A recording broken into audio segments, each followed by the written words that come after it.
Bonjour ou bonsoir, selon l'heure à laquelle vous nous regardez. Je suis votre chroniqueur audio et animateur de podcast à l'ODJ Média.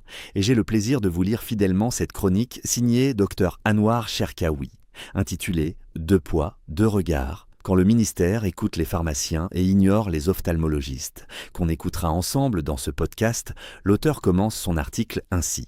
Dans la vie publique, certains gestes politiques, même discrets, parlent parfois plus fort que de longs discours. Ils dessinent des priorités, révèlent des rapports de force et éclairent, malgré eux, la manière dont une administration choisit d'entendre ou d'ignorer les acteurs du système de santé. L'épisode récent impliquant Amine Tahraoui, ministre de la Santé et de la Protection sociale, illustre parfaitement ce type de situation. Sous la menace de fermer leurs officines à l'échelle nationale, les représentants des pharmaciens ont obtenu une audience rapide auprès du ministre. Le message était clair, une mobilisation économique et corporatiste peut provoquer une réaction immédiate de l'autorité publique. Le ministre a donc reçu les pharmaciens, écouté leurs doléances, est ouvert la porte, et même revenir sur une décision déjà prise. Dans le même temps, une autre catégorie essentielle du système de santé marocain attend toujours d'être entendue, les médecins ophtalmologistes.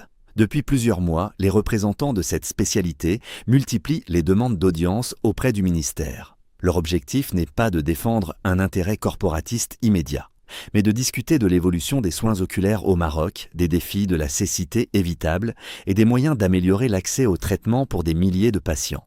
Jusqu'à présent, ces demandes sont restées sans réponse. Cette différence de traitement interroge. Personne ne conteste que la disponibilité des médicaments constitue une question majeure. Elle relève à la fois d'un enjeu médical, économique, social et même politique. Le réseau des pharmacies assure un maillage indispensable du territoire et participe à la continuité des soins. Mais une autre question mérite d'être posée avec la même gravité. Les soins oculaires ne relèvent-ils pas, eux aussi, d'un enjeu médical, social et national ? Chaque année au Maroc, des milliers de patients souffrent de pathologies visuelles qui pourraient être traitées ou évitées grâce à un diagnostic précoce et à des techniques chirurgicales éprouvées.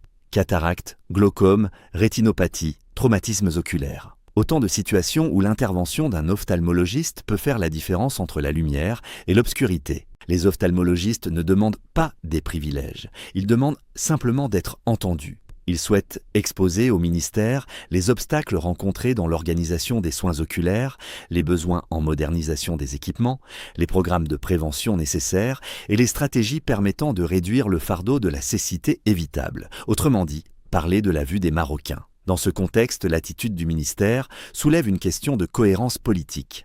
Lorsque ceux qui vendent les médicaments obtiennent une audience sous pression, tandis que ceux qui rendent la vue aux patients peinent à obtenir un rendez-vous, un malaise s'installe, car la santé publique ne peut pas se gérer uniquement sous la pression des rapports de force. Elle doit aussi écouter les voix de ceux qui, chaque jour, dans les blocs opératoires et les cabinets médicaux, réparent patiemment ce que la maladie menace de détruire.